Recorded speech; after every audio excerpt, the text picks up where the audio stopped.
Boy, just be yourself. If people don't like you if you're being yourself, fuck them.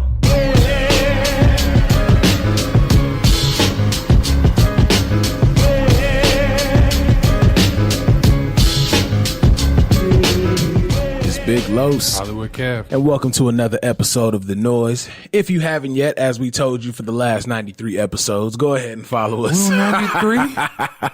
This is 93? It's 93. For real? Yes, sir. Yes, sir. As we told you before, go ahead and follow us on the big three, Facebook, Instagram, and Twitter at The Noize Podcast. And if you really want a quicker way to know what we doing and stay caught up with the show, caught up with the playlist, you can actually go to beatnetworkonline.com/The Noize. So we actually have an embedded player on there, so you can play it directly from the website. And right next to it would be our playlist that we're doing for our Tuesday tunes. The still unnamed, now, unnamed playlist. Question with that: is it embedded through Spotify? Like, will they have to have Spotify to be able to listen through there? Or I believe they can just press play because before I even got Spotify, I still had access to playlists and stuff like that. Oh, okay. Now okay, I cool. don't know if it's something that they would have to actually be a part of. It could be something different. Like I said, my first experience with it is I could just press play and go from there. Gotcha. Okay. Now, if that's not the case, then go ahead and get Spotify and follow the playlist there. Or if you already have Spotify, then you can go ahead and follow the playlist or listen to it directly from the website. Then of course the whole website, beatnetworkonline.com, for everything Beat Network. Follow that, follow the shows, follow the movement. Follow the movement. We're officially back into the place of making hell of announcements at the beginning. So to mention again, the new playlist, It's a Vibe, is up. It is some of our R&B favorites. Not all of them, obviously, because we kind of, what we said, like the last of the 2010s, basically. I think so, because I think if we, either one of us was to really get in our bag. To really hop in that bag, right. We can have some shit, yeah. It's 40 songs, and that was just some off top we want y'all to rock with. It's a solid list. We could have easily put more. Right. It could have been about 100 song playlist. And I don't know if y'all necessarily got 100 song time to really sit through this list. It's some bangers. There's some gems on there. It's some hidden gems, I'm sure they're going to find on there. One of my favorites is Daily. Really? Yeah, my guy. He's the whitest of white boys, but I swear he sounds like a nigga from Compton. But yeah, go ahead and follow the It's a Vibe playlist. Get that involved into your day. It's a real easy listen. Also, as we announced on our last episode, Cognac Conversations. Yep. Keeping it 100 for our 100th episode. That's going to be happening October 12th at the Truth Spot here in Las Vegas, Nevada, off of Martin Luther King. The RSVP will be up very, very soon. It should actually be up before this episode airs. So make sure you guys go on there, RSVP. It's a free event as long as you RSVP. We're only keeping that RSVP slot open for, we'll say 40 chairs. Yeah. We'll say about that sounds about right. About 30 to 40 chairs. We'll see. Just get in there and RSVP. Right. And if you do that, that does come with a drink ticket off of our cognac-based drink menu. Mm-hmm. Trust me, if you're a lady and you're listening to this, and everyone's welcome, by the way, but we need our fellas to come up and show out.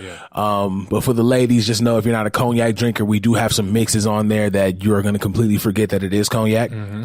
You're going to enjoy it. It's going to be a good time. Really good conversation, really good information is going to get exchanged. So make sure y'all lock that into y'all calendar. October 12th, Cognac Conversations, keeping it 100 for the Noize 100th episode. That's why I mentioned this is episode 93. Yeah. Okay. I'm rocking with you. You see the wordplay? You know what I'm saying? Another announcement that we've already made. November 3rd through the 7th, Beat Network will be in New York City, New York for Comic-Con. We will be working there as media. So we're actually going to be really all over that area, just getting as much footage, as much interviews, as much conversations as possible. There's a lot of big celebrity names that's going to be at that Comic-Con. You got to make sure you stay locked in with Beat Network. And if you haven't yet, subscribe to the Beat Network YouTube channel, because that's where a lot of the videos are going to be at. Yeah. And of course, we're also going to post it on the Beat Network website, beatnetworkonline.com. Follow the movement, baby. Yeah.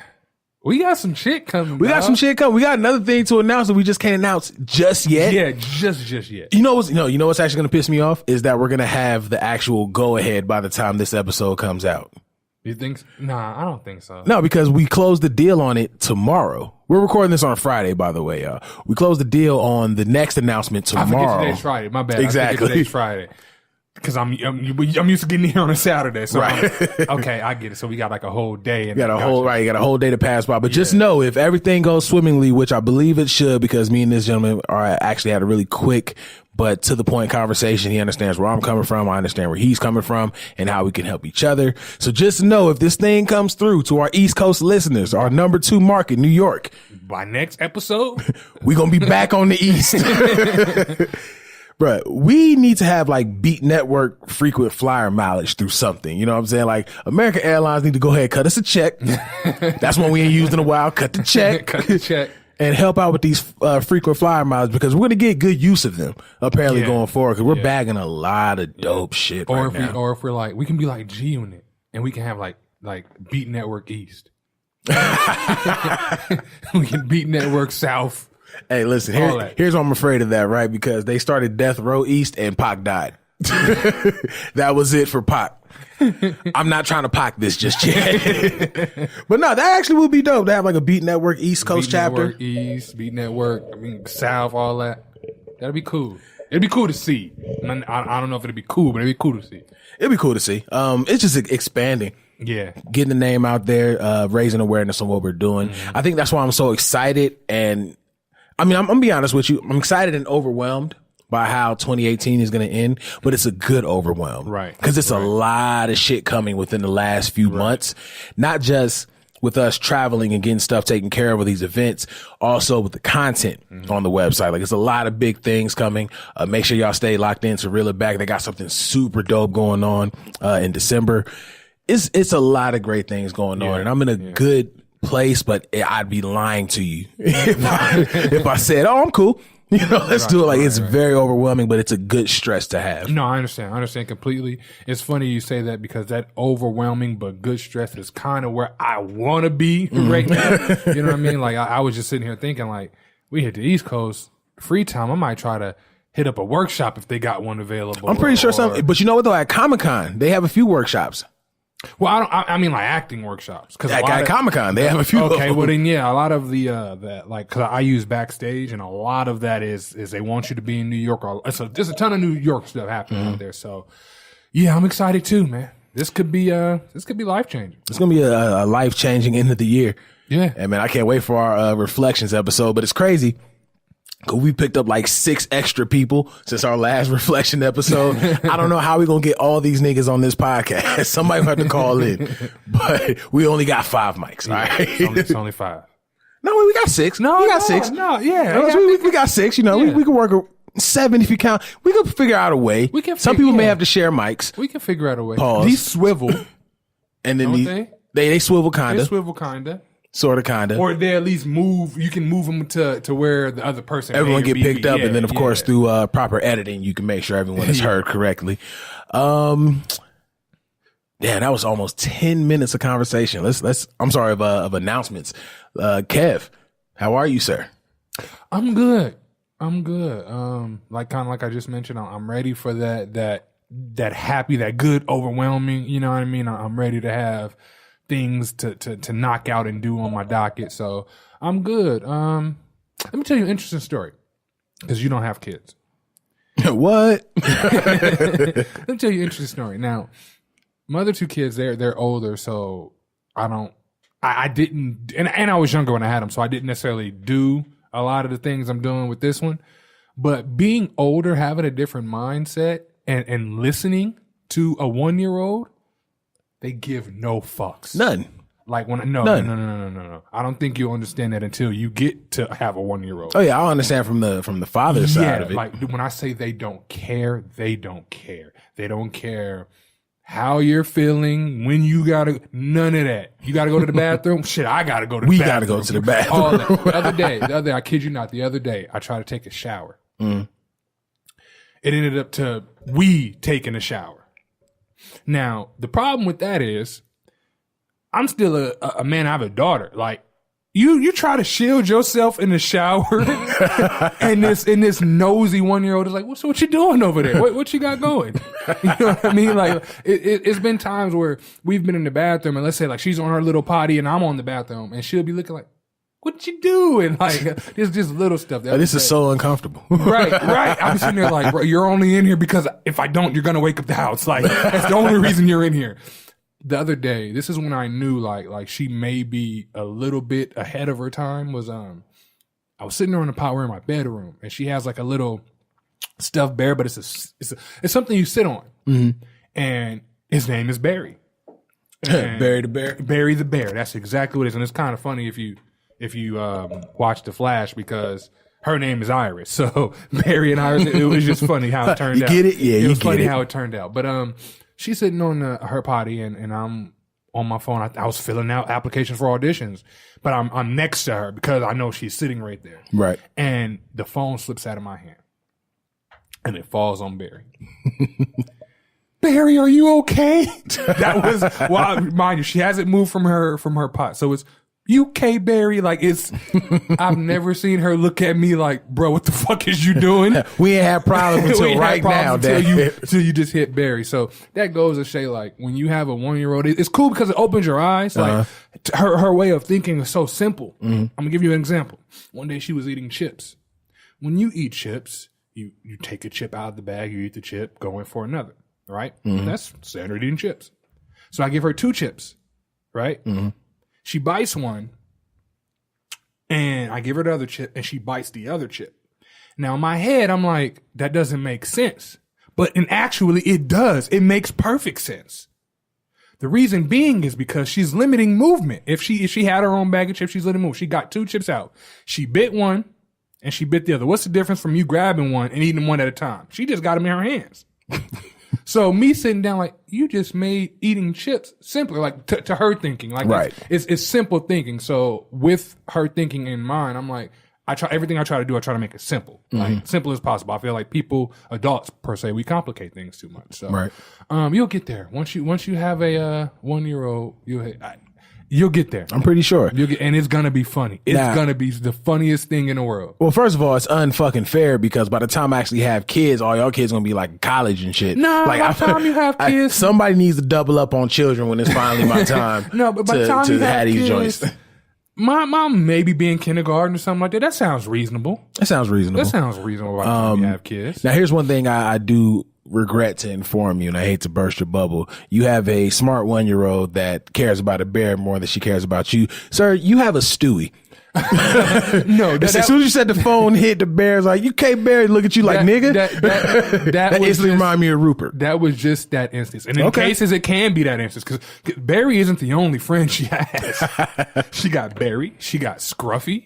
She got all sorts of little bears. So, but I think that was just that instance. But no, that's my ace. She's shown in this 1 year, like, I've learned so much from her in this 1 year that I wish I would have been able to. Oh, and you said she likes to be around you more than the mom. She's right now. She's Stewie wanted to kill Lois, so just some things to think about. You know what I'm saying? I do be feeling kind of bad because her mom come home, she'll give her like the greeting, but then after that it's like, okay, like, good to see you, good to see you, like, Dad. So what we doing? Like, what's the move? Exactly. You know what I mean? But I wish I had this mind state when I had my other 2 because I had them at an early age. Mm-hmm. You know what I mean? So I didn't really get the way of thinking. You got to think when you're a 19-year-old, yeah, you got responsibilities and need to help. But when you're out on your own, you're thinking parties, you know what I mean? You're not really thinking. You're thinking, but you're not thinking. You're not thinking with the right head. Absolutely. Exactly. You want to definitely be responsible and make sure their well-being are taken care of. But when you're on your own, you a kid. Right. You know what I mean? So when it's just me, it's me. Exactly. So being an adult now, it's I wish I would have had the ability to have the same thinkings because I would have been able to do things a little bit differently. But for right now, I'm loving it. I'm loving it because it's funny. Like, I have days where I'm like, yeah, don't talk to me. Don't even fucking look at me. Leave me alone. This is what I be thinking in the world. But when I'm around her, it's completely different. Right. And it's off little stuff. You know what I mean? Like I can look in her eyes, not only see the innocence, but I can see like this wonder that genuinely dies with people as they get older. You know what I mean? So it's just cool to see. It is cool. It's Absolutely. Cool to see. So when you get there, I got advice for you. When I get there, I'm gonna be like, hey, Kev, first of all, fuck every piece of happiness that you mentioned. This little bastard won't stop crying and shitting and shit. See, that's gonna be me. See, that's the misconception. People think when you have a baby, that's the case. See, when they're in the early stages, that first few months, I would say till they get about 9 months, that's when it starts to change. But those first few months, they quiet. Yeah, you got to change a diaper, or they may be hungry, but they're asleep. You know what I mean? Like, you find yourself wanting to bother them more than they want to be bothered. But once it gets about that 9-month range, oh, that's when you like, this motherfucker won't be quiet. Sit down. Ask me another question. If I had to watch Sesame Street for another minute, we gonna have an issue. Let me tell you, bro, that not the day that the Barry incident happened, the day before. I had Sesame Street playing for 7 hours. Wait, but why? What changed? What changed on Sesame Street that kept her attention that long? That's where you fail to realize her attention wasn't on Sesame Street for 7 hours. Now, and part of it was because I haven't been watching too much TV, so I don't even be paying attention to it like that. But I can turn it off. Sure. Absolutely. But her ass come trotting right back in. Where Elmo? Like questioning me, like what's going on. And what's bad about it is I used to get away with it. Like last year, or even I have the HBO app, so I can go back. Those episodes are cool. Those are an hour long. So that's a decent time to have somebody entertained. Not 2018 episodes of Sesame Street. 27 minutes long. Wait, what? Sesame Street is 27 minutes long. Remember, I used to come home from school, be doing homework. Sesame Street be playing in the background. I'm not watching, but it's on. Right. And it's like an hour long because, you know what I mean? Like, that's the duration. But nah, 27 minutes long. That's without commercials. 27 minutes long. So imagine how many episodes can fit into that window. Yeah.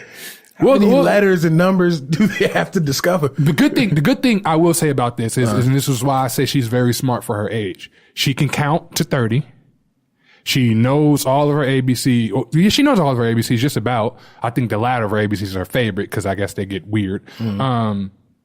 She's good. She knows her colors. She's good. The only number that she skips over is 11. Whatever the fuck her beef is with 11, she don't fuck with. I don't know. That's too much to say. I don't know. But no, I can't even say that because she'll go from 10 to 12 or 10 to 13. Like, so you know that there's stuff in between. So it is a benefit to it, but for the most part, you're watching Sesame Street for 7 hours. Good luck. You know, I just thought about it. That because of the lack of repetitiveness in 11, that could be what's stopping it. It could be. Because you think about everything else is one syllable. 11 is like the first 2-syllable number, but nothing really goes back to 11. It's like 11, 12, and 13, teen. You know what I'm saying? You're absolutely right. She really could just be like, fuck 11. Right. And then with the fact that they don't, at least I haven't seen 11 on the number of the day in these past few episodes. She could have forgot. Who knows? All I'm saying is having a 1-year-old is great. They don't give a fuck, and you better watch Sesame Street. Have you tried introducing her to Schoolhouse Rock yet? I have not. Just to kind of, obviously she's not gonna be able to retain, right. Really what they're saying, but the entertainment factor is definitely gonna stretch. Yeah, it's definitely gonna stretch. Next month, actually, shit. Next month she'll be 2. So wait, what? Really? Yeah. Damn, where the hell that last year go? Didn't we just announce she was 1? You would think so. That's how I feel. So next year she'll be 2. So once she turns 2, then I will start introducing her to different stuff. But yeah. I got a mini giant because you've seen her. She's taller than her 4-year-old. Right. My sister just had my nephew's birthday was this month, a couple weeks ago, last week. She's taller than him. He just turned 4. Well, both of y'all are like 6'5", so again, that's understandable. It's funny because when you were talking about kids, how they just don't give a fuck, that comes down to honesty as well. And I guess that's where I was circling it back to, like, complete honest. Like, don't get me wrong. I have moments like if I got sick or something like that, she'll come, Daddy, you okay? You know what I mean? She'll show genuine concern, but for the most part, nah, bro. Like, nah. I did my part. I can't change exactly. Like she doesn't care, but like you said, it's honesty. Like she'll be honest about it, and it's funny because I don't see it's not malicious. Right. That's what's crazy about it. Like it'd be like this motherfucker but it's not malicious. It's like, well, damn, I kind of was doing, you know what I mean? Maybe I should do. So it's cool. You'll get there. It'll be fun. I remember when my cousin moved out here with her kids, and her youngest son. The last time I saw him, he wasn't speaking. He was a baby through and through. You know what I mean? And when he finally came out, he's running around, he's laughing, he's talking. Like when I say talking, he is talking. I forget, damn, which record was it? I thought it was the cutest thing in the world when she told me, but she didn't even tell me because I was actually there. He kept singing, "I got the keys," but he would only go keys, and I'm like, is that "I got the keys"? She's like, yeah, he loves that song. But kid's going places. He's going places, so he's already gonna be a rapper. Let's go ahead and just put that in the atmosphere. Her oldest daughter, be rapping. Like one time she just started freestyling, and when you looking at kids freestyling, like, oh, that's cute, but then you're like, wait, you're making sense, and some of these rhymes are kind of right. So now you start questioning, like, wait, but you're like 8. What's going on here? That goes to show, like music is powerful. Oh, absolutely. It's powerful. Absolutely. Like, I don't know nobody who don't listen to some kind of music. Oh, and the way doctors will tell you that, as a form of therapy, kind of take music and use that euphoria to kind of get you into a better. That's something that's worked for me amazingly. When was the last time that you can remember where you went a day where you listened to absolutely no music? Nowadays, that happens more often than not, only because I'm editing shit all the time. No. Well, I know, because when I came in, it was completely silent here. I even made a joke. No, I don't mean like music like a rapper or a song, but I mean like actual music. I thought about that. Like, I was like, when was the last time I listened to music? I was like, you know what? I watch TV every day. I listen to music every day. There's a theme song that plays every day. Oh yeah, well in that aspect, absolutely, it's every day.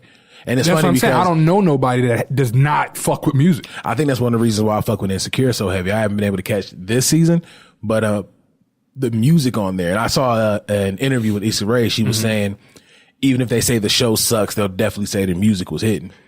Yeah, and they soundtrack me on point. I've caught so far this one. Like, my girl watches it, so I've caught it.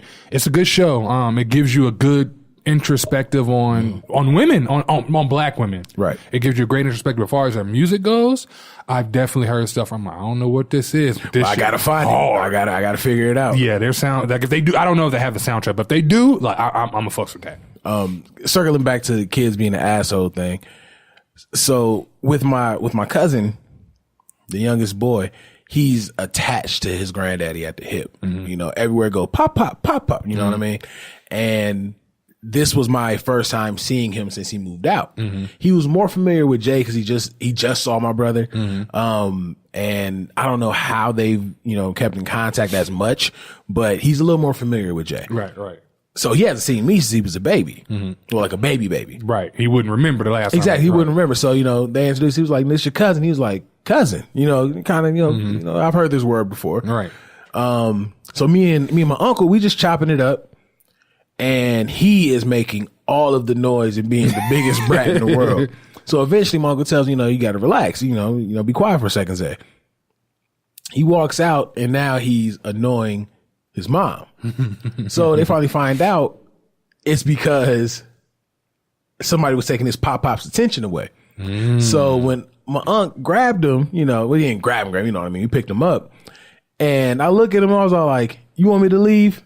He's just nodding. Yeah, nigga, you in the way right now. I want to be like, "You little motherfucker." Exactly. Like, that's how you feeling sometimes. Like, well, did you really just? Nah, you ain't. But it's honesty. And the killer part is, they probably, in his head, he's probably like, I don't want nothing bad to happen. I just want you not to be, you're fucking up my flow right now. I got a groove going. I had a groove going this entire time, and then here you come, you a new face. Right, you a new face. I'm not really feeling it. Taking attention away and shit.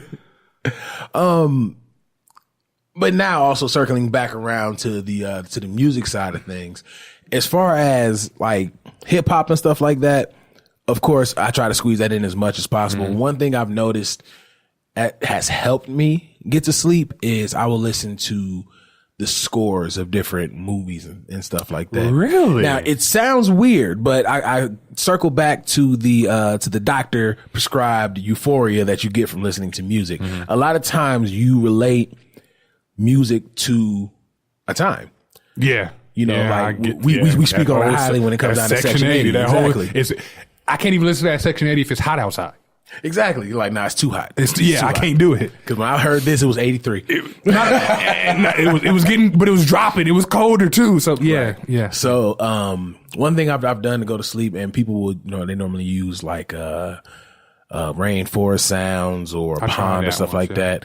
To me, if I take a movie that has like a dope score to it, or a movie that I just really enjoyed, or a movie that was, a highlight of a certain time in my life, I listen to the score, because you automatically start getting into that scene. And like Bad Boys has a very dope score. Right. So you can find all of this shit online at that. So you listen to the score from Bad Boys, or even on Spotify. Shout out to Spotify. They have music from Insecure. Like, it's not even a playlist, it's like an actual album. You know what I mean? So you can go in there and listen to that. And to me, that's just been dope, because it's like you're trying to go to sleep and you're not necessarily grooving with it, but it's kind of putting you in that calm place that you were when you watch the movie or watch the TV show. So I've always found that to be really dope. That's a different perspective. I've never heard that before. So that's a very different perspective, but I can see and understand what you mean by that. Like, I didn't think film scoring was so huge until you look at the following that the Star Wars people that score Star Wars and how they get down to people that score the Marvel movies and everything. It's funny. People really are tuned in to score. It's funny you say that, because like I've said on here before, I'll look at Instagram, explore whatever the case is, and I've seen, so I don't know, but I've seen some guy people were talking about that I guess is going to score the new Wonder Woman movie, and like they were like, oh shit, he's scoring it. So I'm like, damn, people are really into that. Prime example, Kanye West scored, I want to say it was Mission Impossible 3. It was either Mission Impossible 3 or I think it had to be 3. It had to be 3. Because then he even made his own version of the Mission Impossible record. Of course, it had way more 808s on it. Like, it was dope. But that's just like another level of cinematography and movie making and all the magic behind it. But what makes the people that are scoring it qualified to score the movie? Well, I'm pretty sure they got some solid resume. A lot of times you'll see, if it's not like a well-known producer, then 9 times out of 10 it's going to be, some kind of orchestra leader or, something along those lines. Like when you look at Belly, I forgot who the hell scored Belly. I'll go to an example that we better off know. Friday, DJ Pooh scored Friday. Okay. You know what I mean? So it's kind of like they take what they have with their knowledge in music and they match the situations going on in the actual show or the movie or whatever. So I think it really comes down to who they feel is qualified. Like when I look at, what's a good example? Black Panther. Black Panther's a solid example. When you think about how black that comes off, fuck the fact that it's a Marvel superhero flick. Right. The excitement that black people had when they announced that they're going to actually do a Black Panther movie. The excitement that black people had when they announced that Black Panther was coming to the MCU alone was just super, all over the place. Like, yeah, we need that. We want that. It's going to be this, that, and the third. So then when Kendrick was able to see the movie, he was like, listen, I want to produce the entire soundtrack and I want to help with the scoring of the movie. So when you watch the movie, there's a lot of the tracks from the soundtrack kind of like remixed in there to kind of have like a certain sound to it. And it fit perfectly because at the time, I mean, out of the rappers, who was the blackest outside of Kendrick? Yeah. You know what I mean? So it fits. That's just a different level of science when it comes down to movie making. That shit is dope. I'm gonna have to look into that. Black Panther actually has a very dope score too. I've gone to sleep on the Black Panther score too. It's well, that is a movie that I'll find myself watching because the feeling you get when you watch it, you know what I mean? Like I find myself watch it sometimes after it initially came out. So yeah. Right. One thing I would like to see, I want to see like scorer beef. I want to see like orchestra beef. Like what does that sound like? It dawned on me too. You know how like people, like classical music, that's a real and serious thing, right? It dawned on me. I was thinking one day, like, what do those people do when they're out of it? Like, I mean, yeah, you can say, yeah, I'm a violin player, famous violin player, like that chick that was fucking with Twister back in the day. Marie, shit, what is her name? I don't know, but she was dope. I know you're talking about. But you can see, okay, if you're somebody like that, I get it. Marie Bellary, I think. I don't know. I don't know. But I was like, people use these classical sounds for their movies or whatever the case is. So a choir director could have to have his choir like do a movie. I was like, you know what? I guess there's a market for everything. There's a dude I was cool with when I was out in the Bay. Brian Joseph. He go by Brian King Joseph on Facebook. Definitely follow him and follow his YouTube channel. He's a hip hop he's not hip hop violence. He's even described it to me before, but he basically does that. Mm-hmm. He comes up with his own renditions of popular hip hop, pop songs, whatever. He's currently, I could be wrong, but he's currently on America's Got Talent. And he's been doing his thing. The video's been viral. He just posted that he's about to work with some major artists. And I'm just like, dude, salute to you. Like, seriously. Hell, some of that stuff be better than the actual, like, when it comes out the actual sound. It's different. You know what I'm saying? It's super different. And it's funny, I interviewed him when I had my original podcast, the In School podcast, I guess you could say. And that shit was dope. And I learned so much about him. I learned just so much more about just artistry in general. You know what I mean? He takes it very, very seriously. So salute to Brian King Joseph on that one. But I would like to see him start a beef with another, like a saxophonist or a clarinet player. Like he could like start playing their chords and he'd be like, ooh, got his ass. You know what I mean? Will people take that seriously? I guess if you're into that thing, you would, right? If people take Tekashi's trolling seriously, I think if you do a record scratch on someone's classical piece, like imagine if Beethoven was playing Bach and was like, dun, dun, dun, dun, and then like looked up and like did like a little cross-eyed motion or something. Like, oh, he just called Bach retarded. And now all of a sudden, and now all of a sudden it's just classical beef. Yo, thou art not the better player. What if they had social media at that time? Oh, it'd been ill. It would have been ill. Yo, I know we got it going on now, but and it's like a second coming. But imagine if back then we had social media and people was like, the world's flat. Oh my God. The nigga who came out and said the world was round, he would have got destroyed on Twitter. They would have had a field day with that man. But you know what though? Cause don't they try to say that Columbus is the one that discovered the earth was round? Well, just, no, not Columbus discovered the earth was round. I forget who it was, but it wasn't. It was somebody that had a, it's a well-known person. But either way it goes. Can you imagine that person being on their Insta Live?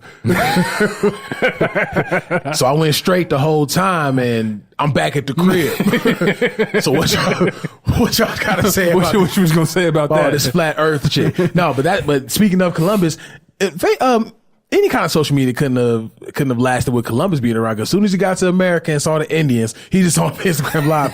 They don't know what they got coming. Right, to they don't know what's about to happen. They all cold. I got some blankets. It'd be like when Steve Irwin was like, "Let's watch." It'd be like that. Oh man. Yeah, the same way they record all these motherfuckers dying and shit on Instagram. He just be sitting there recording everybody reacting to the smallpox. Like, damn, that's foul. And they took stuff by boat, so it's a nigga on the boat with an iPhone for 4 days recording shit, just going, just recording. But I'm saying, even if he was on the boat to get to America, can you imagine how just petty, on the boat. Can you imagine how petty slave owners would have been on the boat leaving Africa, coming here? Just sit there, watch. I'm about to throw a water bottle down here. Watch. It'd be terrible. We're over here just completely playing with history right now. But it would be funny. It would. It'd be tragic, but it'd be funny. It would. But that lets me know that I guess there's a time for everything. Right, exactly. Because the way I look at it is, it's like we're not taking nothing that wasn't already here. You know what I mean? Like there wasn't no asteroid that came and gave us the internet. So it was already there. It's just the mind was not there. So how they created it. Yeah, I guess everything comes in time, because the way I look at it now is like the generation above us, maybe not necessarily I guess our parents too, but maybe like if somebody had like an older brother that was a few years older than you, you look at what they're doing when they're in their 40s and stuff like that. So then you get to our generation, and a lot of our generation, we want to be entrepreneurs and have our own shit and have our own money. Everybody wants the bag. Right. So hypothetically, let's say if everybody strives and every majority of it get the bag and then they have kids, our kids get that generational wealth. Maybe it propels in a, you know what I mean? Like it steps to it. Maybe that's the way I've been looking at it. But outside of that, I can understand that. I just don't understand the trolling. Oh, you talking about Tekashi? I'm talking about in general. Mm-hmm. I mean, he's a main culprit. You know, and this is still kind of sticking with the the social media through history, then I am gonna definitely want to touch on the Tekashi thing. When you really look at it, this has been something that's been, ready and willing to kick off. What do you mean? What has been? As far as, the troll, and I won't really consider this trolling with what I'm about to go into, but the interest in the fucked up, you know what I'm saying? And how people will document what's going on and how much popularity it gained. Cause when you look at the Vietnam War, they said that was the first and technically the last televised war. Have you ever seen that documentary? Which came out last year. It's called Vietnam in Color. Well, I don't even think it's called. I think they got World War II in color, but I think they got a Vietnam in color. Cause that's the one I'm talking about. The one I'm talking about just came out last year, and it's just called. I don't know if it says in color because I didn't see it, but it just says Vietnam, bruh. That was wild, and they used to show that shit on TV. Bruh. The program that I watched was called Vietnam in Color, and that was them editing out the stuff they showed on TV that they couldn't show. Oh yeah, it sparked so much outrage. It was like, bruh, is that what's going on overseas when we sending these cats to die like this? Like they were seeing people getting pulled out of, out of the ground like they weren't shit. Like, where's the other half of this guy? You know what I mean? Mm-hmm. And you take that and you amplify it to what it is today. That's how you get the videos of Tekashi 6ix9ine dead in his car. That's how you get the videos of Paul Walker on fire. Triple X dead in his car? Triple X dead in his car, right. Tekashi probably close. But anyway, that's how you get the video of Triple X dead in his car. That's how you get the video of Paul Walker burning, in his car. Like, people aren't necessarily out, which they should be, but people aren't necessarily outraged by what's going on in the video. They're outraged by just what's going on in general. Like, listen, everything doesn't require your video presence. Everything doesn't require you to be there to document it. Like, you're just a standby. You're trying to get followers and likes. Exactly. This is a real life situation going on. Exactly. One thing I will say as far as the Vietnam thing, I am glad they documented that because, of course, at least in our generation, like the war vets that we see are from the Vietnam War. Mm-hmm. So to interact with them, not really knowing unless you see like what I saw, they went through some shit. It was one guy, he was telling story, like they'll talk about stuff that's actually going on and have footage from that, but then they'll also have like, the interview 101, and this guy was talking about, he was an Asian guy, but he lived in America. He was talking about how, they were over there and, him and his guys, they went up to this village and the woman was like, they were very friendly people, you know what I mean? And he was like, she was making rice. He was like, I really wanted some rice because I ain't had rice in a long time. And he was eating the rice. And he got to looking like, why do you have so much rice? And if it's only you guys, like, or this village, turns out like she had been feeding the people in Vietnam that were involved in the war too. Right. And the guy was like, out of nowhere, like, stuff, people started coming out of the ground, like just weird shit, you know what I mean? And he talked about what he did and then what he had to do, like him throwing a grenade. He knew it had to be at least 6 people down in the hole, just stuff like that. But to hear it and see it, to know that it's taking place, I was like, whoa, this shit it's real. This ain't no movie. This is like, he really went over. There was a black dude on there. He talked a little bit, but you can tell whatever he went through over there, it fucked him up because he didn't want to talk about it. Like he didn't want to. Man, look at the amount of people that came back from the Afghanistan and Iraqi war. Yeah. Like I think we've had more victims of PTSD come back from that war than any war in history. Mm-hmm. Imagine if that was something that was being televised. You know what I mean? Yeah. I think it maybe has been. Somebody recorded at least. Maybe it won't come out just yet because it's probably too soon for it, even though it's been so much time. But one thing, the reoccurring watching that, and then what you're saying that I keep hearing them soldiers say is they're over there fighting and they have no reason to be over there fighting. Right, exactly. That was like the reoccurring thing in Vietnam. I was like, what are we really over here fighting for? Like there's nothing for us. Like what are we doing? We killing for no reason.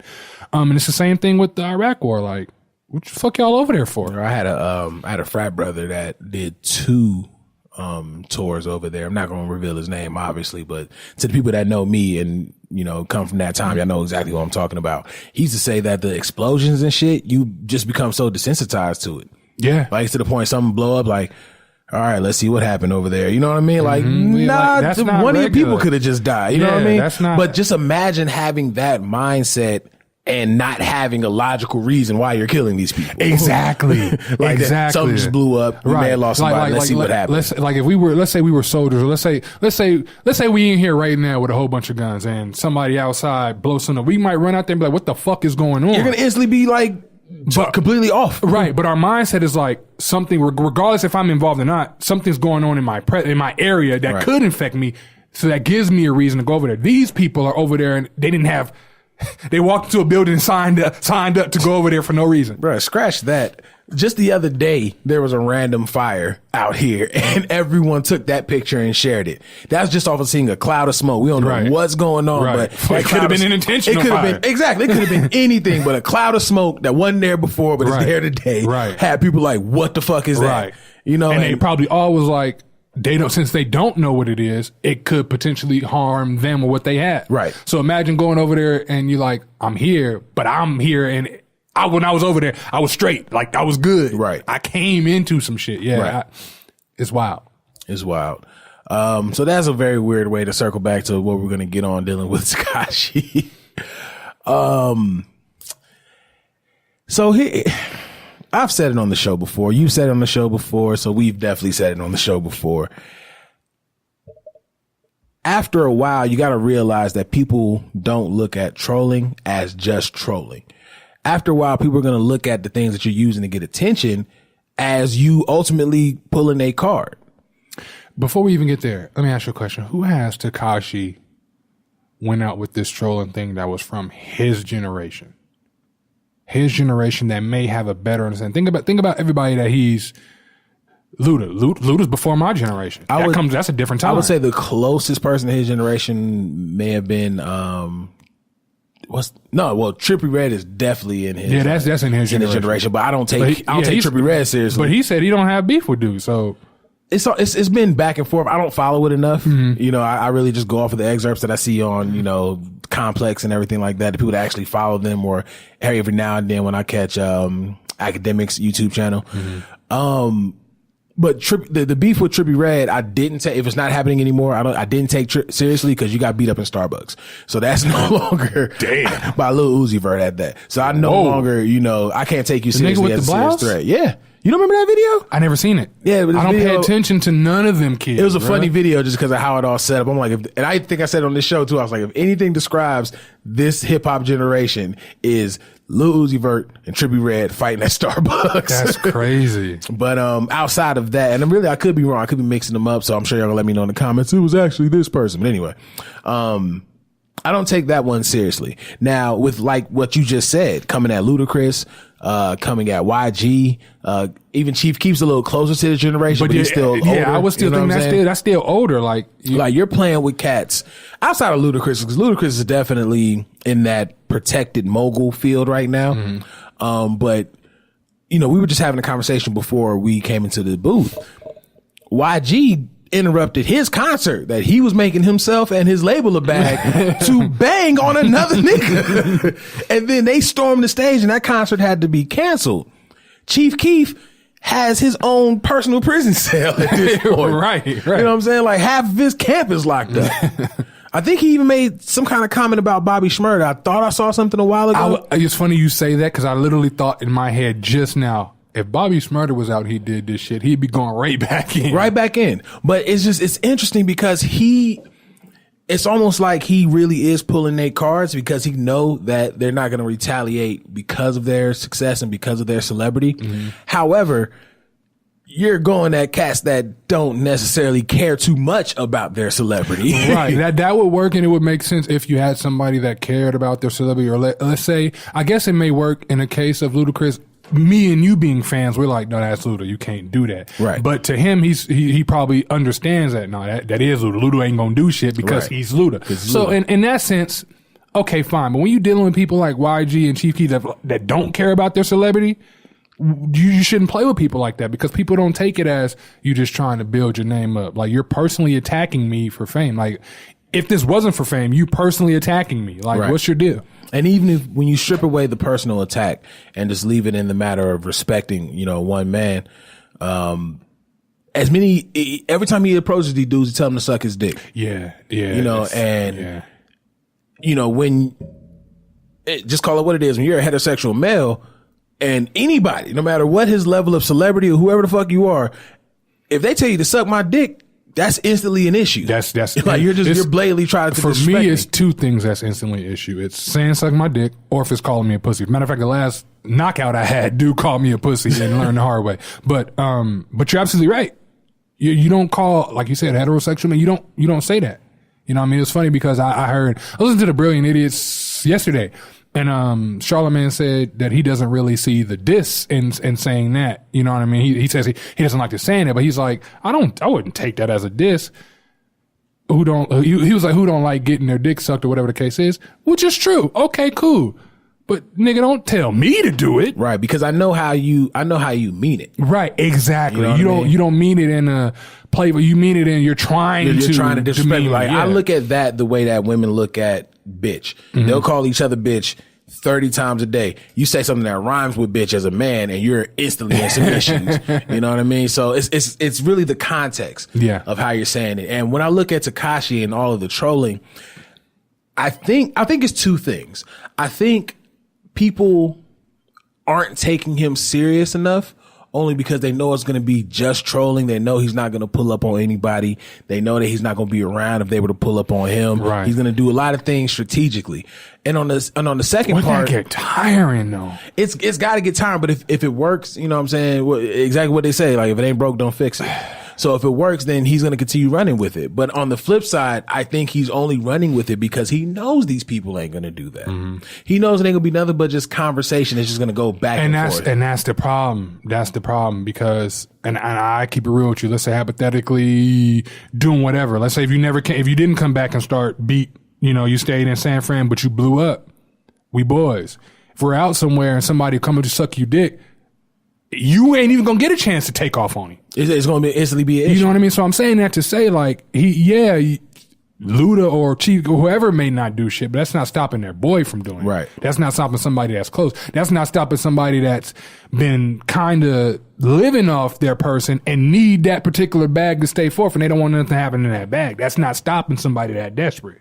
It's strategic marketing. He's not marketing strategically. And I've said it on the show before. This generation, they may not have the best music as we just listened from the top 10 double XL ciphers, but their marketing ploy is brilliant because all it takes is a few disrespectful lines, a few disrespectful actions, a few disrespectful videos, and they're trending. Now, where Tekashi got lucky is that enough people fuck with his music that when he does get trending, they kind of get to that place of, okay, he's actually not that bad. You know what I mean? Right. But I've never seen it beneficial to put yourself in harm's way like that, especially when we've seen now again, XXX murder was a robbery from what they say, right? And Tekashi getting kidnapped was supposed to be another robbery. However, you can see, and we even titled the show, you can see that anybody can be touched. Mm-hmm. Now, that was somebody that just wanted what you had. Now, imagine somebody pulling up on you that you said something about directly. There's no conversation. Mm-hmm, mm-hmm. Like, I think, like you said, they may be smart and doing what they're doing, but I feel like they're putting all their eggs in one basket. They're putting all their eggs in knowing that you can say one line and it's going to get you trending, but in turn, that person you say something about may not take it as that. They may take it as, oh, word? Okay. Right. I gotta where go I'm do from, that's a different form of language. Exactly. You're not gonna tell me suck my dick and we laugh and that. No, that's not gonna happen. And people that know me and know my person, I don't even think they have it in their thought process to say something like that unless they're willing for it to go there. Like, I don't know. I think, does he have any big homies? He can't. He has to be the big homie. Huh. At least from a financial side. Because I've seen a few cats that he rolled with that look obviously older than him. But he can't have somebody that is like a legit big homie. And didn't this dude, like after Triple X died, didn't he, or get killed, didn't he jump on there and talk about, oh man, I guess I better change my ways and do X, Y, yeah, that was Z, the next day. That was no, it may have been the same day. I think that was the same day. I think it was the same day. He was like, maybe I'll be trolling too much, but he probably started calming down from trolling and realized I'm not getting the looks that I used to get. Because his music ain't floating the way he wanted to float. Exactly. Except for that Fifi record. that Fifi record is doing numbers. Now, is it doing numbers because of him or is it doing because of Nicki? See, that's a good question, only because Nicki is currently sitting behind Travis Scott. True, but I mean, but at the same time, but we're talking like number 2 is bad, and we're talking like, hey, we're talking like Travis Scott ain't hot out here. Right. He's killing shit. Same thing with, I guess you can say the same thing with Tekashi. The kid is hot right now. People fucking with him. But I'm looking at it as like Nicki's established. Granted, she's Nicki, but she got crazy fans, and I have to assume that she got more fans than what Tekashi would right now. Absolutely, but I think I look at the following of all of these troll rappers, Nicki, Beyonce. Now I'm not grouping them together because I hear the beehive buzzing now. I don't even think we could be Beyonce in this category. Here's the only reason I'm putting them in. I put it in the category is because the cult like following that they have. Okay, then I don't know what Tekashi calls his people, but of course you got the beehive, you got the barbs, you got the stands, like you got all these type of fans. And now the stands, that's Eminem's. That's his following. But you look that's what they call. Well, of course, ever since I see the word "stand" and I don't think people really realize that song because they're using it in a term, kind of the same term he was, right. But I don't think they're using it because of that song. No, a lot of times when I hear about Eminem fans, they always say Eminem stands because they said those are the ones that help him go platinum every time. That's true. I believe that. But yeah, when you look at those that group of people, those are the people that are there to make sure that you always are on top. There's those people that make sure that you're always in the conversation. Now, when you look at Nicki, she kind of had an off year. She kind of had an off year, some change. Outside of these recent antics, did she really have an off year as an artist? In regards to her normal popularity, because she's going to still buzz. She's going to still do numbers, no problem. But you hear with the amount of shit that she's talking now, this is technically a fall off for her. But before I let you go, the reason I think it could be different is because we're basing it on everything stayed the same. She was popular when she had those number ones or whatever the case is, but nobody really did what these newer generation or newer acts is doing now. I agree. You know what I mean? So couldn't that be like you said, a shiny red ball syndrome? Like, is Travis the shiny red ball and that's why she's shitting number 2? Or do you think it's actual content? In this aspect, I don't even think it's really content. And the only reason I say that is because don't get me wrong, Travis Scott has an amazing album. I haven't heard that one. No. Travis Scott has an amazing album. But it's on a hell of a show, though. I will say that. I wasn't feeling the new Nicki record. But again, I haven't felt the Nicki record in quite some time. The whole album, rather. Oh, yeah. That wasn't a great album. I didn't really I will say that track, that is it Barbie Dream thing? Whatever, the one where she's... Barbie Things? That... I don't know, the one where she's spitting over the Biggie beat and shit, what the hell is that one? I don't know what it's called, but it's clever. I like it because it's clever. And that reminded me of the old Nicki that I've always been trying. I always champion, basically. Yeah. But besides that record, I think I liked 2 other records, and one of them was like tolerable. Like, if it's on the radio, I know if I go to this station, it's going to be some trash. I'll listen to this. Right. But I escape all that to say, she still has the followers that will do or die for her, which allowed her to have the number 2 spot. As much as people want to admit it, and it's weird because the thought process dealing with her album is so divided. You either think she had an amazing album or she had a bunk album, right. But that was still enough for her to get the number 2 spot. In any way, shape, or form dealing with music, that's a come up, that's a hit. But because of where she holds the standards that she holds herself to, it's fucking with her that she didn't have the number 1 spot. So then she's talking about Travis only got it because of Kylie and the kid and all these other things that have nothing to do with music. Yeah, that has nothing to do with music. As far as what she's saying about Travis Scott, like I completely don't agree with it. I think I think she's kind of a little bit too hard on herself in the sense that like you jumping at this man because he beat you this time, but that doesn't take away from how great you are. Right. And how and hey, that could just be this album. Next album you could have number 1 for a while. You know what I mean? So I don't really agree with her going at him for this. And then some of the stuff she's saying, like you mad at him for bundling his album. That's smart. Maybe you should have bundled. And 2, I highly doubt Travis Scott fans are gonna be tripping off of what's the girl name? Kylie and the baby. Maybe, absolutely. Maybe Kylie's fans or the Kardashians fans, yeah, maybe. But Travis Scott fans, nah. No, they're here for Travis Scott. Exactly. But that's why it's so weird to me when you look at how she's going off on everybody right now. Like, everything was cool when Cardi was pregnant. Now she hops on her Barbie radio. I forgot what the hell it's called. And she did another interview rather. Queen Radio. There we go. Queen Radio. I just heard that. But she did an interview elsewhere where she said where she felt disrespected when it came down to Cardi. She's like, everybody says we have a problem, so I guess we have a problem. And I'm looking like, but it was just not a problem. Y'all talked about it. Who gives a fuck what everybody got to say? Y'all talked about it. And with me, I'm just going to be, I'm going to get all therapist-y, but I think she is low key going through like a slight breakdown. And the only reason I say that is because 07 Britney. She may be on her 07 Britney right now. Only reason I say that is because you have the number 2 album. Mm-hmm. You're still in demand. You're still getting booked. She had to cancel some legs of her shows because of poor ticket sales, but you have to know when to put your pride aside. Okay, let me get some smaller venues. Right. This may not be the album to tour in arenas. Right. You know what I mean? So if you're having those ticket sale issues, that's probably a blow to her ego. Getting number 2 to Travis Scott may have been a blow to her ego. Everyone queening Cardi B may have been a blow to her ego. You take that and then you take the wide and well-known breakups that everyone keeps throwing back in her face. I think all that's getting to her. So, cause now we're having like some random crazy outbreaks. You know what the hell I'm trying to say. Outbursts. I think as far as the Cardi thing, I don't understand.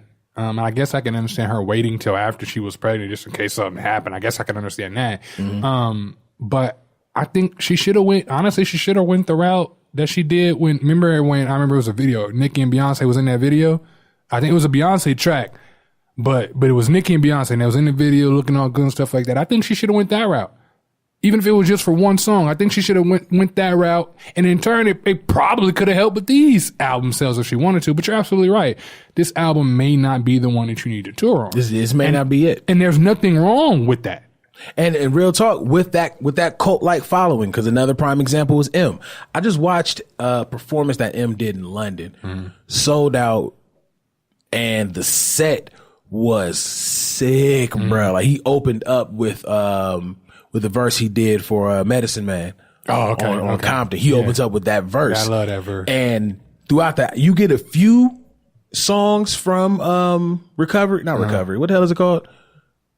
Revival. You get a few tracks from Revival, but he doesn't do Revival in its entirety. Mm-hmm. I don't expect Nicki to do this album in its entirety, but it's not necessarily the album you should jump up and tour off of. Prime example I give to that. I saw Jay when he was on the Blueprint 3 tour. Mm-hmm. This is Jay. He didn't sell out the Pearl at Palms. Yeah. Fast forward, you got 444. He sells out Thomas and Mack. Not Thomas and Mack. He sells out T-Mobile. Mm-hmm. It comes down to the album. It comes down to the album. And then on top of that, that could have been a point for her. That shows me the competitive spirit isn't necessarily in her, because if it was me, if I put out an album that it did all right, but it wasn't where I wanted to be, then I'm like, oh, okay, so this next album, I'm about to really fuck y'all up. Right. This next album, y'all gonna have to book out arenas because I won't be able to be in a smaller venue. I'm gonna be honest. Keep going. No, I was just saying that lets me know her competitive spirit probably ain't there. She probably feel like, oh, I've already did all that, so gimme. And it's like, nah, you got to put in that work. That's honestly why I think M's next album is gonna be something amazing, because he gave us 2 duds back to back. I think so too. And the killer part, he knows they and work. He knows exactly. He knows they were. Even with the last one, he kind of disagreed that it was a dud, but he's getting all the backlash, and he's been rapping his ass off since he was getting that backlash. So I think that's what Nicki needs to do. She needs to take that criticism and don't let it get to her and just move forward. Another thing that she said that it's weird, because I agree, and at the same time, I'm like, you sound like you're bitching at this point. When she was talking about the issue that she had dealing with Cardi, or however she worded it, but I know she was talking about Cardi. Y'all know she was talking about Cardi. Was new females coming into the game and automatically getting crowned as queen. Like, I haven't done this, that, and the third.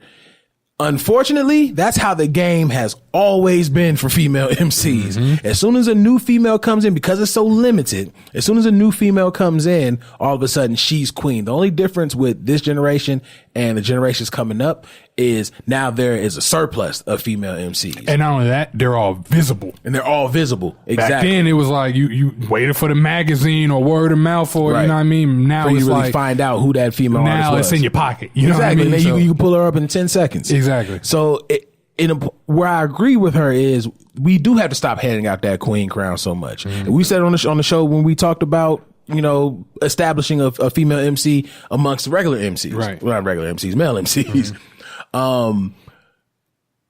But that people still go out of their way to say, okay, no, this person's the queen of hip hop, or that person's the queen of hip hop. I agree with her because it really did just get handed out to Cardi, and she didn't really give you a memorable album. It was just the buzz and what she was doing, Right. the moves that she was making. So I agree with her from that standpoint. Where I look at it as bitching is, who cares? Yeah. You're Nicki Minaj. Exactly. Nothing about your bag is going to stop. Exactly. Nothing about your fan base is going to stop. When you drop, the world is going to pay attention to you. So it doesn't matter. And the only reason people are paying attention to certain shit now is because they want to see if you and Cardi really have that problem. And not only that, look at the surrounding shit with everything. Right. You know what I mean? If we take Nicki, okay. Well, how Birdman and Wayne doing? How Wayne and Drake doing? That's all in that same camp. We go to Cardi. Offset still in trouble? Like what's, you know what I mean? So, Right. And now y'all beefing? Oh, I'm gonna sit back and watch what the Let me fuck's see going what's on. going now. on, exactly. Exactly. You know what I mean? So I think she has to take a lot of that in consideration. But the main thing is, like, you Nicki Minaj, chill the fuck out. Like, But that's why I think she's having a breakdown, because when you're in a certain headspace, and this is male and female alike, when you're in a certain headspace, whether you like to admit it or not, you do end up getting a certain level of sensitivity.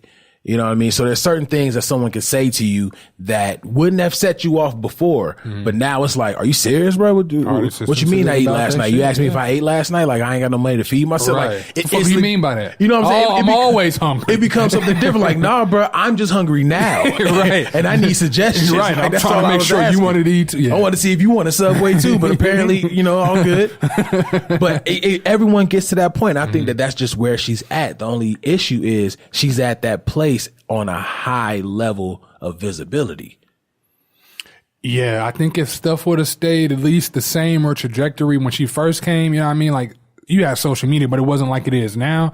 I think maybe she could have dealt with that. But one recurring thing that I noticed male and female alike is even we take great MCs like Jay, a Jay fan, we can all probably be like, yeah, that probably wasn't the best album for you. And I think the census right now is probably either Kingdom Come or Blueprint 3, right? Right.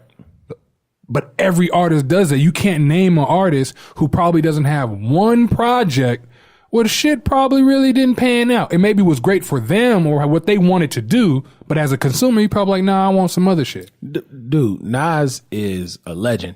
And he's in everyone's top 5. And we just talked about the album he put out. You know what I'm saying?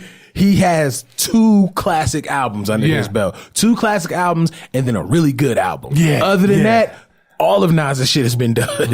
You know what I'm saying? So we could talk about it all day, but does that make Nas stop saying he the king of New York? No. Does that make Nas stop saying he's the best rapper alive? No. It doesn't matter. And then I agree, yeah, we shouldn't hand that award out so much. But if you feel like you're the queen in this shit, then prove it. That's all you got to do.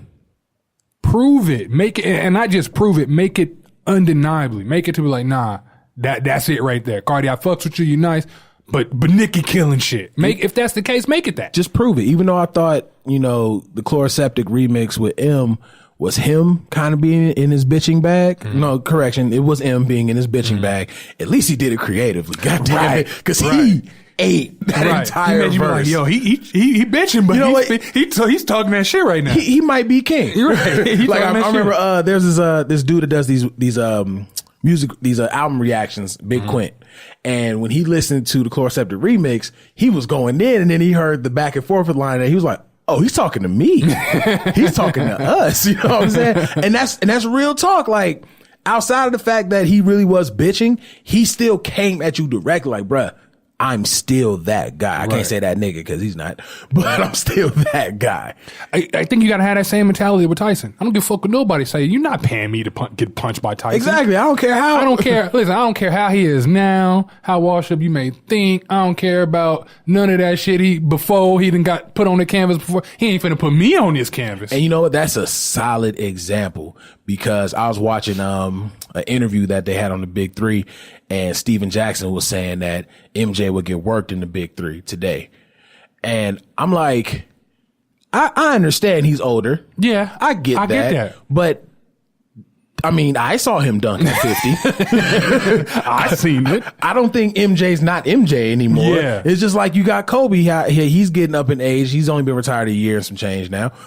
I'm not playing Kobe one-on-one. Exactly. I'm not about to give Kobe no pickup game. I'm not about to play Kobe one-on-one. And it comes to a certain place where with Nicki kind of bringing this back full circle, I'm not going to try to compete with Nicki dealing with sales. I'm not going to try to compete with Nicki dealing with popularity. Who's going to say, okay, so Nicki doing T-Mobile. I'm not going to do MGM the same day and think I'm going to have a solid turnout. No. People need to realize age and a quick fall off doesn't determine like if you can still do it or not. And I say that to go back to your hooping thing. Like I've been at the YMCA before and I remember this day because he lit our ass up. This old dude in there. Old dude was in there with a shirt, blue sweats. Mm-hmm. But I guess he played NBA like before our time. When I say he bust all our ass, and it wasn't like it was like we were kids. Like I'm an adult. I'm playing against 30 grown ass men. Right. He bust everybody's ass. Just because you old, you have a fall don't mean shit. I'm not, like you said, I'm not going back and forth for Nicki on sales. Hell no. Bro, no. I think, was it Steve Francis that went and played in China? Who was it? Yeah, it was Steve Francis. Steve Francis went, and I think it's China. I could be wrong. No, I think it's China because he's won a championship. Like, Yeah, I think he won one or two. Yeah. They built the statue of Steve Steve Francis. My homeboy told me that over in Greece, Marcus Banks is king. But that's what I'm saying. It's cats that were decent, recognizable, conversation-wise players that were dope here and went overseas and just became that guy. Just because they couldn't hold up to NBA caliber players, don't mean they ain't still got it. And that's really how it is in hip hop. Mm-hmm. Like when you get to that place, like LL. Yeah. Prime example. LL was that guy. LL was buzzing so hard he called himself the GOAT and nobody fought against it. Yeah. But now if LL put out an album, no one's checking for that. I don't change the fact that's still LL. It's still LL. So he, he made the right move and he did what he had to do. Another prime example, Joe Budden. Joe Budden is going to always be held back by Pump It Up. However, you respect that man lyrically. You know that you're never going to say, oh, Joe Budden is trash on the mic. And not only as fans, you do that, other people within that industry like, no, I'm not battling him. No, I'm okay. They like, I'm not writing. I'm not rapping after him. He's legit crazy. You want to take a guy that has legit mental issues and bars and you want me to battle him? I'm okay. I'm good. But he recognized his what the climate was, and he recognized where he can make this most money. And honestly, big up to Joe Budden on the Spotify deal and the Revolt deal. Yeah. Now I'm not saying Nicki got to get out the game. What I'm saying is you need to recognize you're Nicki Minaj. Is Nicki international? Absolutely. You think so? Why doesn't she? Because I think a lot of artists, I think a lot of people, and I can understand it because within your own country, and we're America. So they try to stay more so like if it's not buzzing in America, that's it. Well, you just talked about it. M did a show in fucking London. Right. M kind of exclusively tours overseas. Well, that's different. But Michael Jackson exclusively toured overseas. And guess what? I'm not going to compete against Mike. But I mean, that was due to in the U.S. there wasn't a place big enough for. But then there's that. There's that. But doesn't change the fact that he saw that there's a whole nother market over there. MJ could have just said, no, I'm gonna just stay. Just book me out in the garden. I'll just do the garden. He could have just said that, but he understood that it was more so. Why doesn't Nicki take that route? Why doesn't she understand, like, you know what? Maybe I should go out here or see where her buzz may be going and focus on that. Now, even social media is going to spread like wildfire. Right. With that, I don't see why she couldn't do both because again, she's still Nicki. And she can, yeah. Like I look at, I didn't know Craig David was still making music for a while, but he's like that guy. The light skin cat? He's like that guy in the UK. That hit was cool. I remember that summer. Feel me? Yeah. I remember that summer. But he's that guy in the UK. Like he's still doing work out there. Damn, okay. So it's like, you're never going to lose who you are. whether people, kind of detract from you or not, you're never going to lose who you are. So I think don't once understand. you get that cult like following, no matter how, if it's enough people, you're in there. Oh yeah, if it's enough people, you're good. You're good. You're absolutely good. But I think with Nicki's case, she can't handle right now not having that album that's going to shut the streets down. And someone brought it up before. I forgot what media personality brought it up. How she just had the argument. This is why I also think she made me go through a breakdown. She just had the argument how nobody bigs up, how nobody big up, female MCs and they don't get the same respect and stuff like that. But you just brought Tekashi on tour. So you could have grabbed Rhapsody, who just had a project. You could have grabbed Cardi now that she's no longer pregnant. There's a surplus. You could have grabbed Cash Doll. Yeah. Like there are so many people you could have brought on tour, but you opted not to because you want your spot. Now, and she's willing to go to who's the hottest for her spot. And currently right now, Tekashi may be the hottest. Tekashi's that guy. I think they even said that when Tekashi got picked up for it, that increased ticket sales. I wouldn't be surprised. Which is so weird, but still. Part of that, cause it's hard for me to believe that people, I've never heard nobody be like, hey, yo, put on that Tekashi. I've never heard nobody say that. Right. So part of me think they just want to see the antics and record whatever antics they may be. You know what I mean? Because it's like, what reason? You're not going to Tekashi to really listen to music. Right, you're not going to Tekashi. No matter how hype it may sound, like you're not going to do it. So I have to think that maybe her sales increase because people want to see the antics. That'd be a shitty tour. I would not go see a Tekashi and Nicki tour. Even if I like and apparently a lot of people agree with you. But even if I like this album or I was good with this album, like I wouldn't do it. I would not do it. But you're absolutely right. She could have had a ton of people, females that would come up there and could put on a great performance. And in turn, it would have helped her out. Because people would have been like, Nicki put on this Nicki's headline or whatever, this all women's tour, this all female. Like it could have went a lot of positive ways, and she chose to be Twitter fingers. I just wish people would just admit, like those fans that are like true barbs, just admit that that's what's bothering her the most is the fact that she's not number one with another release. If you're gonna trend, if you're gonna get things buzzing, cool, but everyone doesn't come out the gate with a number one. Even if you are like number one king or queen. I can subscribe to your idea she's having a breakdown because I think her last album wasn't even number one. And she wasn't doing I think it was number one for a little bit. Like it did some number one time. Okay, well either way, like you said, it's getting to her. She like, I ain't number one no more. And she want that slot when she needs therapy. I could see that. I could see how it's needed. However, again, pride and ego is a bitch. Yeah, her ego's showing a lot. She's showing that she has a very fragile ego. Yeah. And to take away the one thing that, I guess to her, added validity to her career, that number one spot with every album, I think that was just a huge blow. Because like I said, the second hip hop artists start making excuses as to why their album isn't number one or their album isn't charting, period, that's when you realize your ego has taken a huge hit. Like look at Wale. Take everything Nicki just said and make it a guy, and it has been Wale every album. Yeah.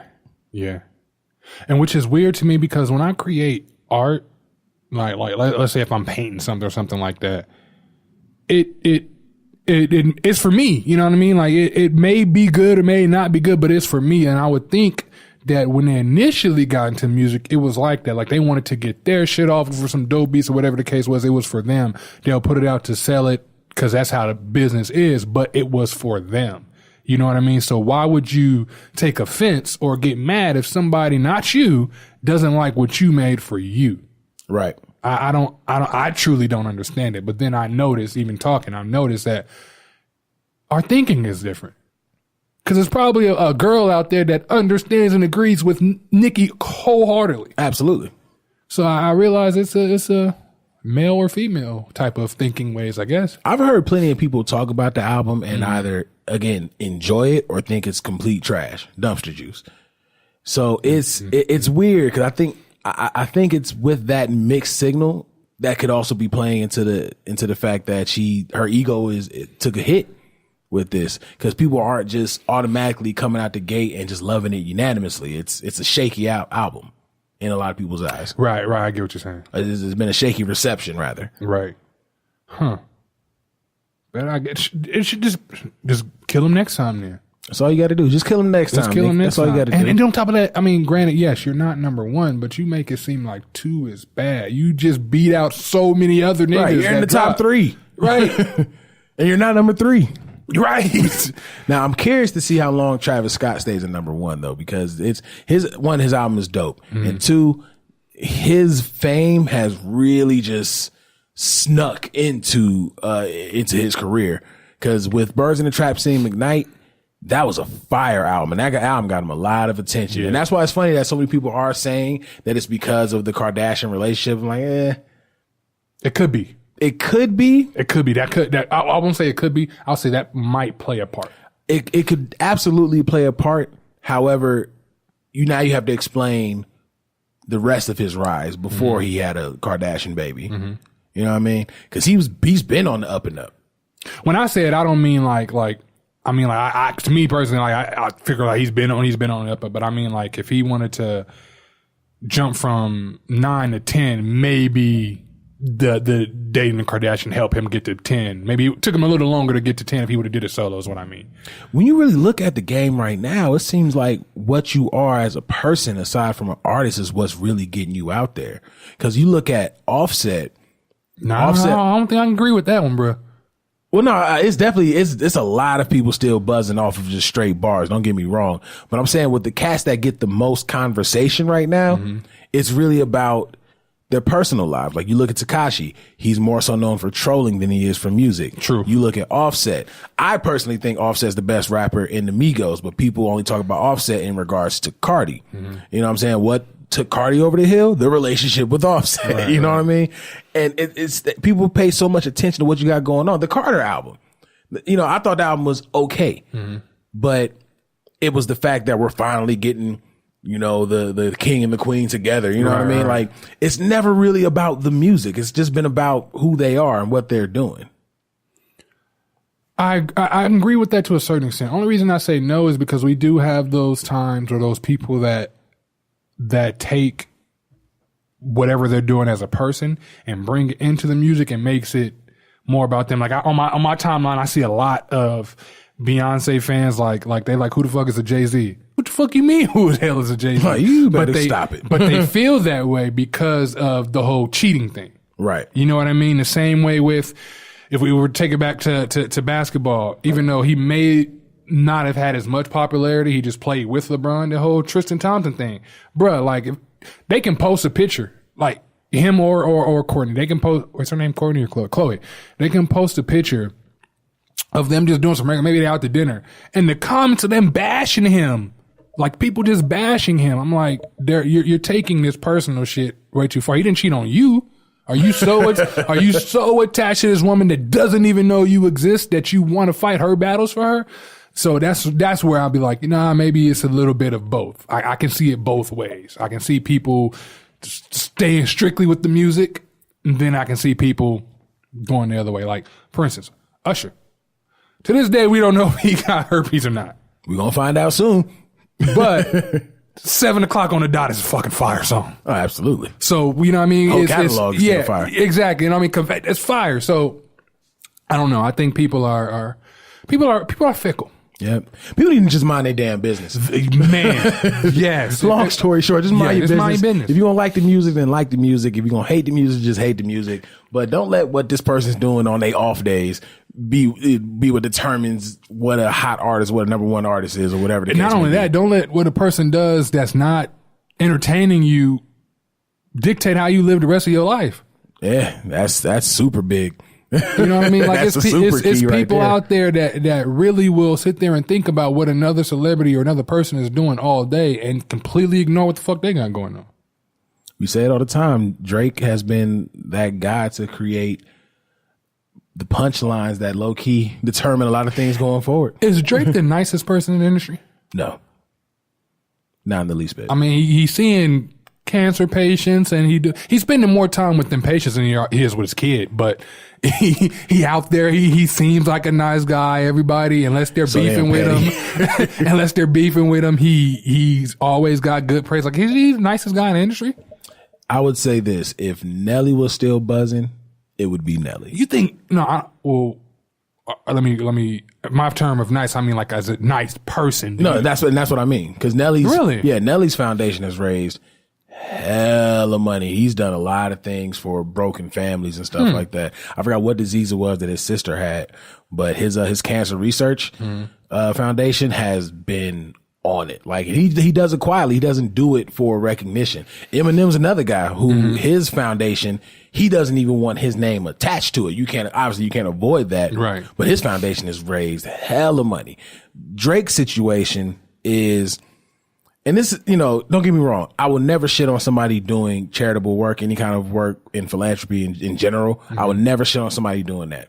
However, when it comes down to Drake, it's almost like he tries to compensate for the cocky, arrogant shit that he does by these random acts of kindness. You know what I mean? So where you'd be fucked up to hate Drake. Basically. Do you think Nelly would have gave away that much money in the video? Absolutely. Absolutely. I think it's a few cats that have like just given up, crazy amounts of money just for the hell of it, without any kind of media attention or anything like that. Like I said, when it comes down to Drake, and like Charlamagne said on the podcast, it must be something about to come out. Something's coming up that he's doing all this great stuff. And again, I don't shit on it.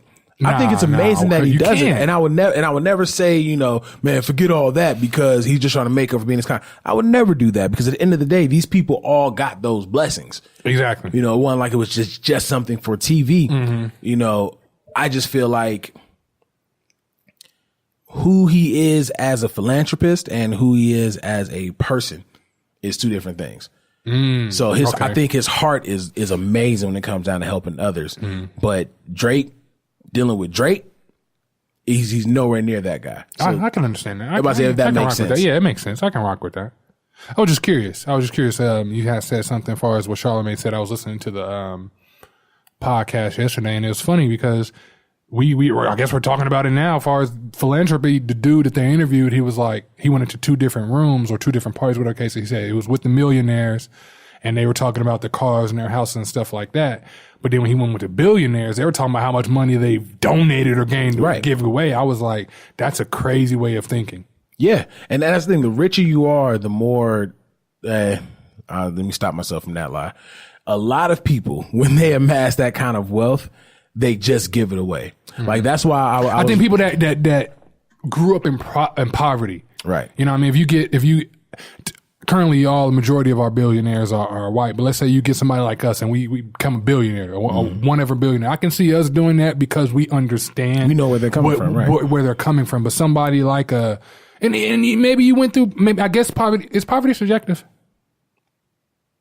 No, because I don't think it's subjective. Well, I don't think so either. But the reason I asked that is because maybe somebody that, like, let's say, I don't know, whoever started their shit in their garage, is that poverty? I would say that's why I asked if they're subjective. I don't know. I guess when, now as you put it in, it could very much so be subjective. But at the same time, it's also kind of cut and dry. Only because you can get something started, but you can't put food on your, on your family's plate. So it's kind of like, are you actually, in an impoverished situation, or are you just focusing your money to the wrong thing? Right. Okay. You know what I mean? Okay. Yeah. I can see it that way. I can definitely see it that way. But to go back, like those people, I don't think they can really understand where somebody that only eats school lunch that day. You know what I mean? I don't think they can understand what that person is going through. So yeah, it's weird. I can see though a lot of billionaires or people that multi-millionaires they get their fill by giving and help. I can understand that. Is what I'm saying. I get that. But and that's kind of how I look at it, from Drake's perspective. Like, he's probably genuinely a good person, but being in this industry, it creates a monster because when everyone's coming after you and your crown, like, you got to fight. You got to do what you got to do. So that's probably something to get his fill is, you know, helping these people out and trying to, you know, save the perception of who Drake is and, you know, just really just connect those pieces to where like, yeah, I'm this guy, but I'm also this guy. You know what I mean? Why don't now is that a fault of is that a fault of the artist or is that a fault of the consumer or the person? The reason I say that is because for me personally, like let's say if I have a basketball game, whatever the case is, you know what I mean? I may go there with my girl or my daughter, whatever the case is. And before the game and stuff like that, it's family. That's my family stuff. The minute that game starts, don't talk to me. Or if I go stretch, got my headphones in, don't talk to me. Don't that family shit. I'll deal with that after this particular game. But I'm saying that to say like, it's kind of like a light switch. Like when I'm game time turning it on, like, yeah, I'm that asshole. But as soon as that light switch go off, I'm that family guy. Do you think Drake kind of has that same thought process or thing or? Only reason I say no is because that switch flips for you when you're actively in the game. Right. Drake's is, you know, through social media, through the dating. So he probably has to have that switch on constantly because. Yeah, you know what I'm saying? Like yeah, exactly. So if that is the case, that means he keeps the switch on when he's in Drake mode. When he's in Drake mode. But, however, it's kind of hard to distinguish whether that's you in your mode or if that's you. I get what you're saying. Okay. I get what you're saying. Because it really could turn around that him giving that money was him being in Drake mode. You're right. You're right. He could have been. He could have been doing that for the or whatever. I don't think he knows he probably doesn't have to, but he could have been. You're absolutely right. It's interesting. Like I said, giving out the money on video again. He can give me some money on video. Absolutely, I'll take it. Snapchat the shit out of that. but it's with that exactly. Him giving away all that money and doing all those dope things was extremely dope, and I never want to take away from that. However, could have did that without the music video. This is very could have rolled out your child without that Nike rollout. Like it's all Adidas rollout. So I'm just like, there's certain that's what makes me look at it like, the fact that you did it again, amazing. How you did it, right. You always leave that suspicion of doubt or that if it's not cut and dry, like you know what I mean. You always sit back and be like, yeah, but I could. Okay. I do have questions. Yeah. Okay. Well, this was a good episode. A lot of good conversation. I think so. We pat ourselves on the back a lot. We're going to end up being like Nicki if nobody likes this episode. Okay, so let's not act like we ain't the #1 podcast in Las Vegas. All right? Let's not act like New York ain't our #2 market. It's funny you say that, and I think this is why I think the 100th episode is going to be so dope for us, because the other day I was on Twitter, and of course I got a lot of local people. A couple of them were starting podcasts, and somebody had tweeted something like, if you want to come to the podcast, to the City of Vegas podcast. And I know this guy is popular. Like he's a popular in the city or something like that. He may not be on, but people know him. Bro, I got so offended. I looked at that shit like, you motherfuckers didn't just see me posting about, I think right after I read that, I retweeted something Beat Network put up, and it wasn't even on our show. It was like, it was either Back to the Class or some shit like that, but I retweeted or reel it back. Could have been one of the two. But I retweeted that like, you don't see this shit? Yeah. Now, you see what we doing. So I think our 100th episode is going to be great. So y'all got to come out for that. I can't wait. Since you're already talking about it, Cognac Conversations, October 12th at the Truth Spot. Big up to Rail, big up to Oak, big up to Sean, big up to Devin. Everyone is going to be participating in it. October 12th, doors open at 6:30. RSVP soon. Merch will be available. Merch will be there. Get your free drink ticket. And also, if you don't do the RSVP, you're paying $5 at the door. But one thing that's dope about that, if we can get on our Drake for a second, all the money spent towards this event, whether you buy a raffle ticket there, do a general donation, or you purchase at the door, it's all going towards us feeding a family for Thanksgiving. That's one thing I actually should have mentioned in the beginning. No, that's great at the end. It's a lasting impression. That's true. We're going to adopt a family for Thanksgiving this year and make sure that they have the Thanksgiving that everyone really, should have, dealing with the holidays. So all the proceeds go to that. None of it goes to us. Again, it's a free event at that. So just come through, do your thing. I think the only thing you really would be paying for is drinks outside of the one drink ticket. Now that goes elsewhere. Right. We got to make sure we lock down the building. Right. But anything coming through the door with raffles, whatever the case is, whatever you donate, all of that is going towards us feeding a family come November. Which is crazy dope. But if any of you have never had a Thanksgiving proper meal if you want to, or chilling with your family or something. And in 2013, I had moved to LA, so I was in LA. This is around a little bit before Thanksgiving, right? Thanksgiving rolls around, and like I had only been working for a couple of days, so when I tell you I had the struggle meal of the century, Oh yeah. First of all, it was just me eating shrimp noodles at that. Then I turned out after I ate the noodles, they were expired for like 2 months. I didn't even know noodles could expire. Exactly. That's the struggle meal for real. That experience, because it was depressing. That experience made me realize like it's people that got it worse than that. Exactly. So if we can help, a family, that's dope. So come out, support, listen to us, talk, be regular. Oh yeah, you may learn something. Everyone's gonna walk away with some kind of spark. Absolutely.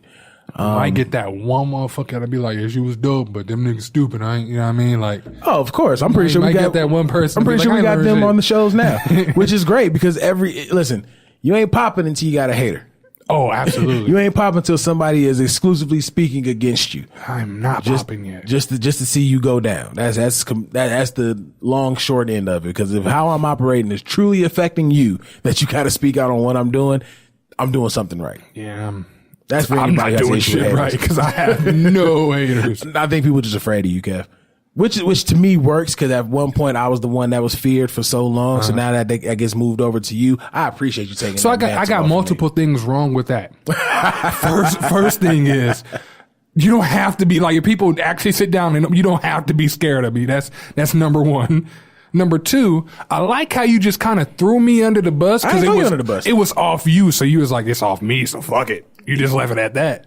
Yeah, I mean,